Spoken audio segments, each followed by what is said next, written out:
आपके साथ अनुपमा झा। रिपब्लिक भारत और कुआ आपकी बस का सिलसिला लगातार जारी है और आज हम पहुंच चुके हैं मुजफ्फरनगर। मुजफ्फरनगर वो धरती जहां पर गन्ने का उत्पादन सबसे ज्यादा किया जाता है। जानने के लिए हम ग्राउंड जीरो पर मौजूद हैं। नमस्कार, रिपब्लिक भारत देख रहे हैं आप और मैं हूं आपके साथ वैभव मिश्रा। मुजफ्फरनगर वो जिला जिसकी तासीर गुड़ जैसी मीठी है, लेकिन जब बात मुजफ्फरनगर की राजनीति की करते हैं तो यहां पर सरगर्मियां बहुत ज्यादा हो जाती हैं। कैसा है यहां का सियासी माहौल, यहां का सियासी टेम्परेचर क्या कुछ कहता है, यही आज हम यूपी का महाभारत में विस्तार से जानेंगे। हमारे साथ एक बड़ा पैनल चर्चा के लिए जुड़ा हुआ है। परिचय करवा दे सबसे पहले हमारे साथ गौरव जैन जी हमारे साथ समाजवादी पार्टी से जुड़े हुए हैं। अनिल दर्शक सिमट जाएगी। जवाब गौरव जैन जी से लेना चाहूंगा। 100 सीटों के अंदर ये कहा है कि समाजवादी पार्टी सिमट जाएगी और आपका आंकड़ा 400 प्लस का है। गौरव जैन जी, इसी के साथ मेरा एक और सवाल ऐड भी जरूर कर लीजिएगा, क्योंकि जिस वक्त मुख्यमंत्री योगी आदित्यनाथ ने रिपब्लिक मीडिया नेटवर्क से खास बातचीत की, उसमें उन्होंने सीधे तौर पर यह कहा कि जिस तरीके से आप लोग शिलान्यास पर सवाल उठाते हैं, उद्घाटन पर सवाल उठाते हैं, उन्होंने कहा समाजवादी एक दिन कहेगी कि आकाश की बिजली भी उन्होंने बनाई है। इतना ही नहीं, उन्होंने ये भी कह दिया कि वो बड़े बाप की औलाद है, 12 बजे सो के उठते होंगे। क्या कहेंगे इस पर? देखिए, 5 साल भाजपा ने सरकार में, योगी जी ने सरकार में तैयारी की और अब उनकी परीक्षाओं का समय है।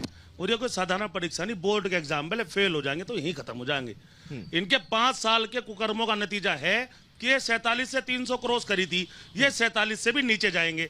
आज किसान परेशान है, आज छात्र नौजवान परेशान है, आवारा पशु किसान की फसल खा रहे हैं, तानाशाही चरम पर है, गुंडागर्दी चरम पर है। बार बार गुंडागर्दी की बात करते हैं। इनका विधायक बलात्कार कर लेता है जेल में, वो इन्हें दिखाई नहीं देता। हाथरस के अंदर बेटी की, दलित बेटी के साथ जो हुआ वो इन्हें दिखाई नहीं देता। जो उस बेटी को 5 कालीदास में मुख्यमंत्री आवास के बाद अपने ऊपर पेट्रोल सवाल तो आपके ऊपर भी उठेगा ना। की बात करनी पड़ी। सरकार थी जब मुजफ्फरनगर दंगे हुए थे, कौन सी कानून व्यवस्था की बताइए? इनके विधायक ने फर्जी वीडियो शेयर करी थी, नहीं करी थी? कौन सी कानून व्यवस्था की आप लोग दुहाई दे रहे हैं सर? इनके विधायक ने फर्जी वीडियो शेयर की थी, नहीं की थी? मैडम देखिए, दंगे की जहां तक बात है, इनके विधायकों पर, इनके नेताओं पर मुकदमे हुए, उन्होंने फर्जी साजिश रच के दंगा कराने का काम किया था। लेकिन आज मुजफ्फरनगर उस दंगे के दम से उभरना चाहता है। भाजपा के लोग चूंकि इनके विकास कार्यों में फेल रहे, सुरक्षा देने में फेल रहे, विकास कराने में हर मुद्दे पे ये लोग फेल हैं, ये बार बार वहां से ध्यान भटका के दंगे पे ले जाना चाहते हैं, क्योंकि इनका वहां से मसला हल होता है। जनता बात कर रही है हमें सड़क, सुरक्षा, बिजली, पानी, रोटी, कपड़ा, मकान की, जो समाजवादी सरकार में जनता को मिली थी। यूपी 100 के माध्यम से सुरक्षा दी थी, नहीं दी थी? आप बताइए। 1090 के माध्यम से बच्चों की, महिलाओं की सुरक्षा करी थी, नहीं करी थी? बताइए। मेट्रो दी, नहीं दी? बताइए। पुल बनाए, नहीं बनाए? बनाइए। इसी जनपद पे एक बार डिबेट में सर सबको शामिल कर लेते, फिर मैं आपको और मौका दूंगी। अनिल दत्त शर्मा, ठीक है, इसका जवाब मैं समाजवादी से लेती हूँ। सर सही कह रहे हैं क्या सर? यहाँ जिले में एक मोरना मिल है, आजादी के बाद से आज तक उस मिल का पेमेंट नहीं रुका था। इनकी सरकार में उसका भी रुक गया, और मिलों की तो छोड़ ही दो आप। सबसे बड़ा उदाहरण तो वो है, गन्ने का पेमेंट नहीं करा पाए, किसानों को न्याय नहीं दिला पाए। कोई एक काम किसानों के लिए बता दे। और मुजफ्फरनगर के अंदर इनके जो प्रत्याशी लड़ रहे हैं, जो विधायक रहे, उनका इतिहास कितना खराब है। खतौली के अंदर पता कर लीजिए, ब्राह्मण समाज के लोगों के साथ किस कदर बदतमीजी की थी। तमाम मीडिया ने देखा था, तमाम वीडियो वायरल हुई थी। इनके विधायक जी की जो आज लड़ रहे हैं, उनकी आंखों में मिर्चें झोंक दी गई थी। क्यों झोंक दी गई थी? उस लड़के ने क्यों, मुद्दा क्या बताया था, ये बता देंगे, इनसे आप पूछ लीजिए। लेकिन सर आज केशव प्रसाद मौर्य, सुनिए तो सही, डिप्टी सीएम केशव प्रसाद मौर्य ने आप लोगों के लिए कहा है कि समाजवादी का इतिहास जो रहा है वो अयोध्या के साथ साथ पूरे उत्तर प्रदेश को लाल करने वाला रहा है। मैडम, समाजवादी का इतिहास विकास का रहा है, समानता का रहा है, समतावादी राजनीति का रहा है। यूपी 100 दी, उसका लाभ प्रत्येक जाति, बिरादरी, धर्म के लोगों को हुआ। कानून व्यवस्था को कंट्रोल किया। अयोध्या में अयोध्या में जो घटना होती है आपके कार्यकाल में होती है, मुजफ्फरनगर में दंगे होते हैं आपके कार्यकाल में होते हैं, कैराना में लोग पलायन करते हैं आपके कार्यकाल में करते हैं। सर तो दीजिए, पलायन का मुद्दा 2017 के चुनाव में साबित हो गया था। कौन सिंह जी का दिवंगत है, हमारे जिले के नेता रहे, लेकिन उनका उठाया हुआ झूठा मुद्दा था। उन्हीं व्यापारियों ने, उन्हीं परिवार के लोगों ने सामने आके कहा कि हम कहीं नहीं गए। झूठा प्रोपेगेंडा भाजपा खड़ा कर रही है। मेरी बात समझिए, बात विकास की है, बात ये नहीं है हिंदू मुसलमान की। ये मुद्दे नहीं है चुनाव के। चुनाव के मुद्दे है रोटी, कपड़ा, मकान, सड़क, सुरक्षा, बिजली, पानी। इनके ऊपर से, इनकी सरकार से आम जनता का विश्वास उठ चुका है।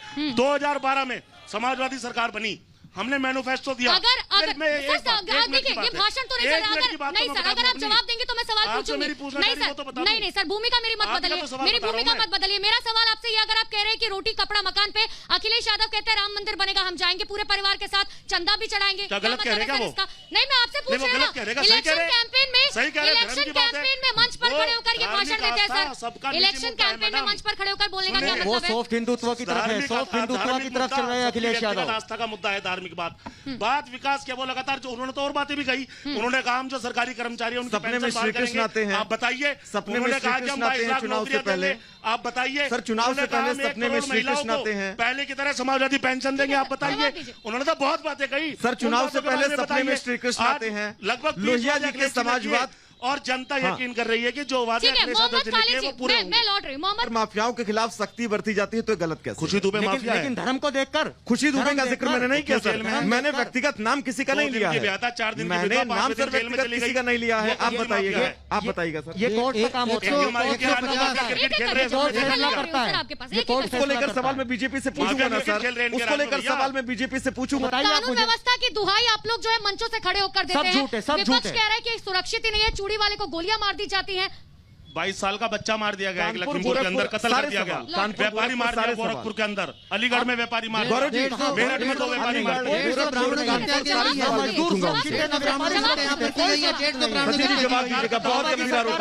सड़कों पे लड़कियां छेड़ी जा रही है, कहाँ है ये लोग? जवाब उत्तर प्रदेश का लॉ एंड ऑर्डर के ऊपर ही दोबारा हम लोग जनता के बीच जाएंगे, लेकिन समाज है, समाज में घटनाएं हो जाती हैं। आपको जवाब देना पड़ेगा। अगर वो कह रहे हैं कि बीच चौराहे पर जो है किसी को गोलियां मार दी जाती है तो आपको जवाब देना पड़ेगा, सरकार आपकी है। मैडम देखो, पुलिस कत्ल कर देती है व्यापारी का, 22 साल के बच्चे का लखीमपुर में। मैं जवाब ले रही हूँ। लखीमपुर की घटना ये लोग बार बार कर रहे हैं जिक्र। लखीमपुर में न्याय हुआ है, मंत्री जी के मुजफ्फरनगर में ऐसी कौन सी घटना है? मुजफ्फरनगर में ऐसी कौन सी घटना है? मुजफ्फरनगर इन्हीं के कार्यकर्ता ने आम जनता के सामने पिस्टल निकाल लिया, आचार संहिता, पिस्टल निकाल लिया आम आदमी को। गांधी कॉलोनी में इनका कार्यकर्ता किसे जवाब दे रहे हैं? आंकड़ों के साथ, उदाहरण के साथ बता रहे हैं। सचिन सहगल जी जवाब दीजिए। देखो, मैंने आपसे फिर कहा, मैं फिर कह रहा हूं, इतना बड़ा समाज है, घटनाएं हो जाती हैं, लेकिन पुलिस सचिन जी ये कहकर आप बच कैसे जाते हैं? ये कहकर आप बच कैसे जाते हैं सर? घटनाएं हो जाती हैं, जिम्मेदार चैनल पर आप खड़े हैं सर, जिम्मेदार चैनल पर खड़े सारे लोग एक साथ बोल रहे हैं, मुझे कुछ समझ ही नहीं आ रहा। दे रहा हूं ना, आप एक जिम्मेदार चैनल पर खड़े होकर ये नहीं कह सकते कि घटनाएं हो जाती हैं। आपको माहौल ऐसा बनाना पड़ेगा प्रदेश के अंदर, लॉ एंड ऑर्डर ऐसा मेंटेन करना पड़ेगा प्रदेश के अंदर कि अपराधी एक बार भी कुछ करने से पहले 1000 बार सोचे। उत्तर प्रदेश में पूरा माहौल ही ऐसा है। फिर ये उदाहरण क्यों सर? ये ऐसा माहौल होता, अगर ऐसा माहौल होता तो हाथरस जैसी घटना नहीं होती। अगर ऐसा माहौल होता तो हाथरस जैसी घटना नहीं होती, किसानों पर गाड़ी नहीं चढ़ाई जाती। सचिन जी, मुझे लगता है उत्तर प्रदेश के अंदर, लखनऊ के अंदर जो नेता बैठे हैं वो तो दुहाई देते हैं कानून व्यवस्था की, लेकिन आपके पास जवाब नहीं है इन विपक्षियों का। मैं जवाब दे रहा हूँ, मेरी बात को आप सुन ही नहीं रहे। देखो, मैं क्या कह रहा हूँ, उत्तर प्रदेश को बहुत छोटा प्रदेश तो है नहीं, 22-23 करोड़ जनता का प्रदेश है। तो आप ये कैसे कह सकते हैं कि हो जाती है घटनाएं? सर, ये कौन सा जवाब हुआ? जिम्मेदारी लीजिए, जिम्मेदारी लीजिए। ऐसा नहीं है, उत्तर प्रदेश की कानून व्यवस्था पिछली सरकारों से नंबर 1 चल रही है। आज अपराधों के आंकड़े आप पिछली सरकारों के मुकाबले एनसीआरबी के आंकड़ों का जिक्र सर मत करिए। एनसीआरबी के आंकड़े में समाजवादी पार्टी आगे है सर। सुनिए एक मिनट। मोरना के अंदर सरे रहा 2 व्यापारियों का कत्ल कर दिया गया। एनसीआरबी का जिक्र सर एनसीआरबी का जिक्र मत करिए वरना आप चढ़ जाएंगे। सराबे बाजार में 1 करोड़ रुपए की लूट एक व्यापारी से हुई, बताइए के अंदर व्यापारी का कत्ल कर दिया गया। मेरठ के अंदर 2 व्यापारी सरे बाजार कत्ल कर दिए गए। वो योगी हैं, उत्तर प्रदेश की जो कानून व्यवस्था योगी जी ने बनाई है, जो उत्तर प्रदेश की कानून व्यवस्था योगी जी ने बनाई है, और कोई ये व्यवस्था संभाल ही नहीं सकता। बिगाड़ दी कानून व्यवस्था उन्होंने, जो व्यवस्था समाजवादियों ने दी थी वो भी खराब कर दी उन्होंने। यूपी 100 को यूपी 112 करने से व्यवस्था नहीं सुधरेगी, 112 को और ज्यादा डेवलप करने से कानून व्यवस्था सुधरेगी। भाई साहब, जो थाने में नाम बदलने से, फिर काटने से व्यवस्था नहीं सुधरती, इंफ्रास्ट्रक्चर खड़ा करने से व्यवस्था सुधरती है। आज 50,000 मैं ये कहना चाह रहा हूँ, पूरे प्रदेश के बहुत मुद्दे हैं, मैं और आधा घंटा कहोगे मैं और आधा घंटा बोल दूंगा, इन पर जवाब नहीं मिलेगा। मैं एक छोटी सी बात ये कह रहा हूँ, इनका विधायक जहां आप खड़े हैं सदर विधानसभा मुजफ्फरनगर, इनका विधायक है, मिनिस्टर है वो मौजूदा, एक काम कोई विधानसभा का ऐसा बताइए जो ये कह दे कि सदर विधानसभा की परिस्थितियों को उन्होंने बदलने का काम किया हो। और अगर ये नहीं बता पा रहे तो समाजवादी सरकार के 5 साल के 20 काम अभी गिना के जाऊंगा आपके सामने। एक काम बता दें सर, अनिल जी इनके विधायक जी 5 साल क्षेत्र में दिखाई भी नहीं दिए। यहाँ के पुल हमने बनवाए, मेरा पड़ोस में आके देख लीजिए, पुल हमारा बनवाया हुआ है। यहाँ की जल निकासी की व्यवस्था हमने करी, आप पता कर लीजिए। मैं बता रहा हूँ, हाईवे हमने बनवाया, पता कर लीजिए। ठीक है, अनिल जी मुझे जवाब दीजिए। योगी जी ने, ठीक है सर, मैं गौरव भाई को गौरव भाई ने जो बात कही थी विकास की, मैं उसी पे बात करना चाहता हूँ। 2012 से 2017 तक इनकी सरकार रही है और 2013 में इन्होंने माशाल्लाह दंगे दिए मुजफ्फरनगर को, जिसमें हजारों लोग मारे गए।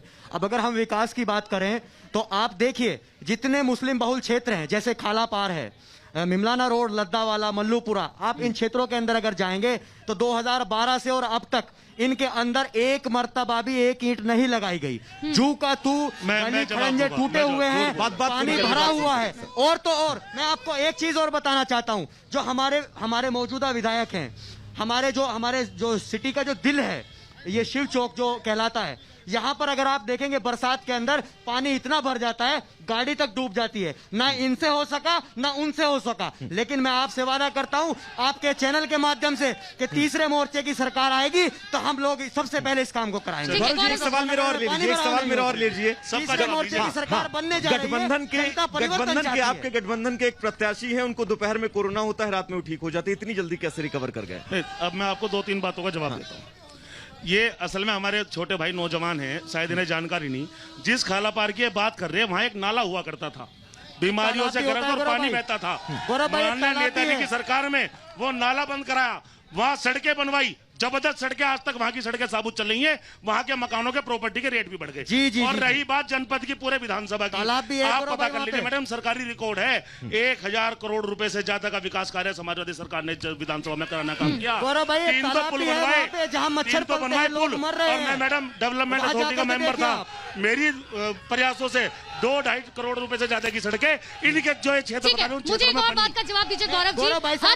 एक सेकंड खाली जी, मैं लौट रही हूँ। आप पता कर लीजिए समाजवादियों का सवाल ले दीजिए सर, मुझे ये बताइए सर, सुनिए सवाल सुनिए। संबित पात्रा सर, मुझे सवाल सुनने दीजिए, सवाल सुनिए सर। आज संबित पात्रा ने आप लोगों के लिए ये कहा है कि अखिलेश यादव का एक सीधे तौर पर संदेश है कि पाकिस्तान जो है वो भारत का दुश्मन नहीं हो सकता। ऐसी बातें सर आप लोग चुनावी कैंपेन में अपना टेस्ट कराना चाहिए, किसी साइकियाट्रिस्ट से टेस्ट कराना चाहिए। वो उनके पास और कोई बातें नहीं, यहाँ भी उनके शायद प्रतिनिधि इसी तरह की बातें कर रहे। आज पैम्पलेट बट रहे, पता नहीं पाकिस्तान के बारे में क्या क्या लिख रखा है उसमें।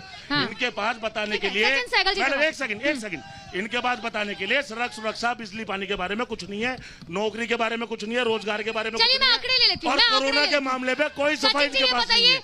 कोरोना के मामले में पूरी तरह फेल है, कोई जवाब नहीं है।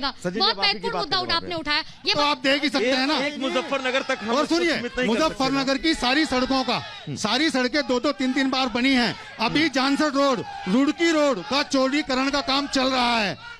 ऐसा नहीं है, विकास का काम लगातार जो सरकार का है वो चल रहा है। 5 साल में 5 काम गिना दीजिए जो विपक्ष लगातार सवाल उठा रहा है। 1 साल में 1 काम तो हुआ होगा ना, 5 साल में 5 काम।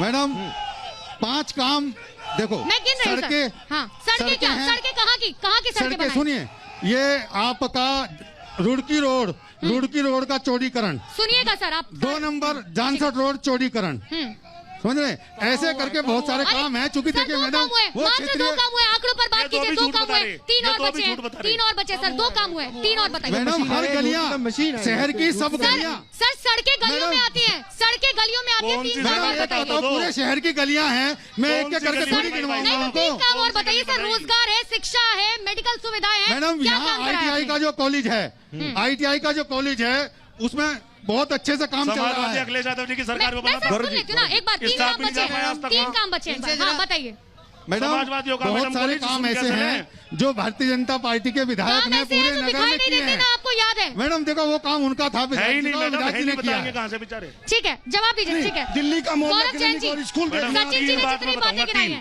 इन्होंने जानसर रोड चौड़ीकरण की बात की। अपना कैमरा ले लीजिए, हम भी सब चल देख लो।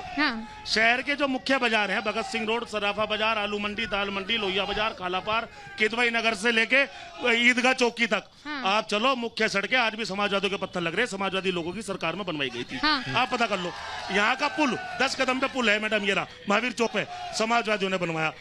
गांधी कॉलोनी फाटक के ऊपर का पुल समाजवादियों ने पास किया था, इन्होंने कैंसिल करा दिया। इसी पर तो सर योगी जी कहते हैं कि आप लोग कहेंगे कि आसमान से बिजली भी हम लेकर आए हैं। इसी पर तो योगी जी कहते हैं कि आप लोग कहेंगे शिलान्यास और उद्घाटन हमने किया, आसमान से बिजली भी हम लेकर आए। कुछ हो रहा है कहने के लिए, उनके पास कुछ हो रहा है। वो 102 108 एम्बुलेंस का जवाब नहीं दे पा रहे, फिर सर वो यूपी 100 का जवाब नहीं दे पा रहे। 17 में क्लीन स्वीप कैसे होगा? 17 में क्लीन स्वीप कैसे हो गया? मैं बताता हूँ। हाँ। 102 108 एम्बुलेंस का क्या जवाब देंगे? यूपी 100 का क्या जवाब देंगे? समाजवादी पेंशन का क्या जवाब देंगे? अब हमने कह दिया 22 लाख नौकरियां देंगे, क्या जवाब है उनके पास?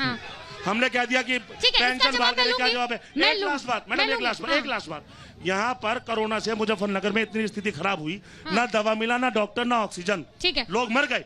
लेकिन एक बात है बस, वो पूरी हो जाएगी मेरी बात। हाँ, इनके विधायक जी पर्चा भर के आते हैं और पर्चा भरते मीडिया के सामने बेशर्मी से कहते हैं कि हमने ऑक्सीजन देके जाने बचा ली। मुझे बताइए, अगर ऑक्सीजन देके जाने बचा ली तो हमारे जनपद के सब बहुत वरिष्ठ पत्रकार राशिद भाई की मौत कैसे हुई और हजारों मौतें ऑक्सीजन के अभाव में हुई?